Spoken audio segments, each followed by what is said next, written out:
Assalamualaikum warahmatullahi wabarakatuh. Kembali lagi bersama Bapak.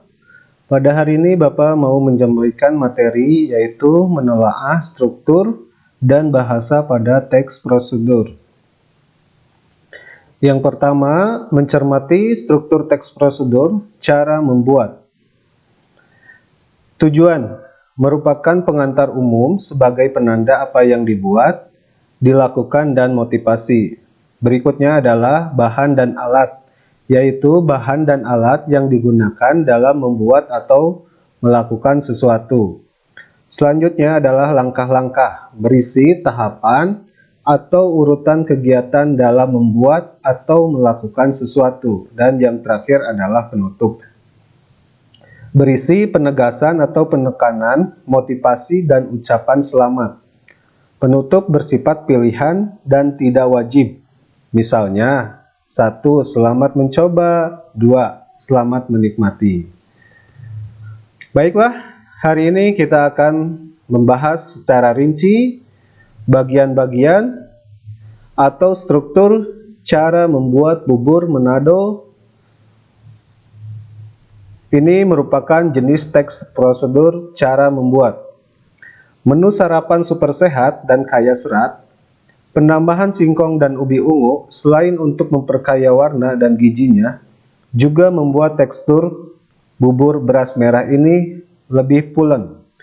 Nah, ini adalah merupakan bagian dari tujuannya, karena merupakan pengantar umum sebagai penanda apa yang akan kita buat. Berikutnya, bagian bawah adalah merupakan bahan dan alat. Nah, pada bagian ini memerinci bahan-bahan dan alat yang akan digunakan untuk membuat bubur Manado. Nah, selanjutnya adalah merupakan langkah-langkah. Alasannya, pada tahapan ini menjelaskan secara bertahap langkah-langkah cara membuat bubur Manado secara urut dan rinci. Dan yang terakhir, mudah, murah, dan sekaligus sehat. Sarapan sehat dengan menu makanan tradisional yang telah dikreasikan. Selamat mencoba. Nah, ini adalah bagian penutup. Berisi penegasan atau penekanan motivasi dan ucapan selamat, yaitu selamat mencoba. Nah, itu adalah penjelasan bagaimana cara-cara urutan secara rinci struktur teks prosedur membuat bubur Manado.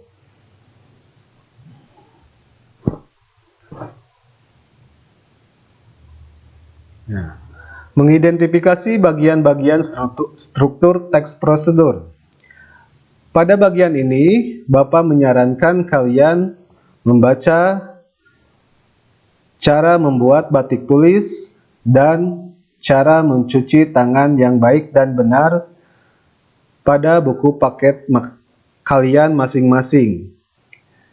Silakan baca terlebih dahulu, mari kita baca bersama-sama.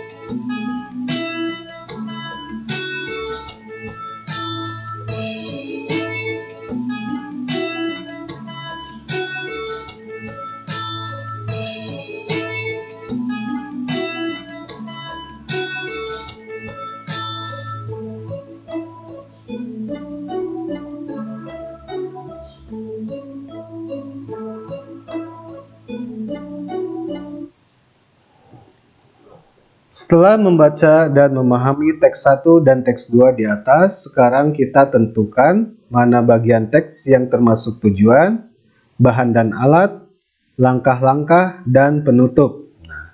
Untuk teks yang pertama, mari kita bahas bersama-sama. Dan untuk teks yang kedua, silahkan kalian kerjakan masing-masing di rumah ya. Mari kita bahas untuk teks yang pertama. Cara membuat batik tulis. Ini adalah merupakan judul. Proses pembuatan batik tulis adalah proses yang membutuhkan teknik, ketelitian, dan kesabaran yang tinggi. Batik sebagai warisan budaya yang agung perlu kita lestarikan. Dengan latihan yang tekun dan semangat melestarikan budaya, kita dapat belajar membuat batik tulis. Rincian bahan dan langkah membuat batik tulis diuraikan berikut. Nah, ini adalah merupakan bagian tujuan. Alasannya, berisi pengantar umum sebagai penanda apa yang dibuat dan berisi motivasi dalam cara melakukannya. Berikutnya, bahan dan alat. 1. Canting. Alat tulis lilin yang digunakan untuk menutupi pola dan motif batik. 2. Pensil pola. 3. Kain mori putih, kain sutra atau kain katun. 4. Lilin malam. 5. Kompor atau alat pemanas lilin malam. 6. Bahan pewarna kain. Nah, ini merupakan bahan dan alat. Alasannya menjabarkan bahan dan alat secara rinci dalam pembuatan batik tulis. Berikutnya adalah langkah-langkah. Nah, ini ada langkah-langkah ya, 1 sampai 10. Ini merupakan bagian dari langkah-langkah ya. Alasannya berisi urutan langkah dalam membuat batik tulis secara rinci dan bertahap. Nah, dan yang terakhir adalah penutup. Perlu ketelitian dan kecermatan untuk belajar membatik. Meski agak sulit, tidak ada salahnya dicoba. Berkreasi untuk melestarikan tradisi dan warisan nenek moyang. Nah, ini adalah merupakan bagian penutup. Alasannya berisi penegasan ulang dengan pemberian motivasi mengenai tentang pembuatan batik tulis. Nah, itu adalah rincian, tahapan-tahapan, struktur, teks prosedur, cara membuat batik tulis. Nah, selanjutnya tugas pertama yaitu mengidentifikasi unsur-unsur struktur dari teks, cara mencuci tangan yang baik dan benar. Silahkan kalian baca terlebih dahulu ya. Silahkan isi kolom-kolom yang kosong ini sesuai contoh yang Bapak barusan jelaskan. Nah, untuk tugas yang kedua adalah menelaah urutan teks prosedur sesuai dengan struktur, yaitu membuat biofori yang ada di buku paket kalian di halaman 104 ya. Ini adalah tugas kedua. Silakan kalian baca terlebih dahulu ya. Terus isi kolom yang kosong ini dengan urutan yang benar. Jadi ini apakah urutannya sudah benar atau salah? Kalau salah silahkan urutkan kembali dengan menggunakan angkanya saja ya.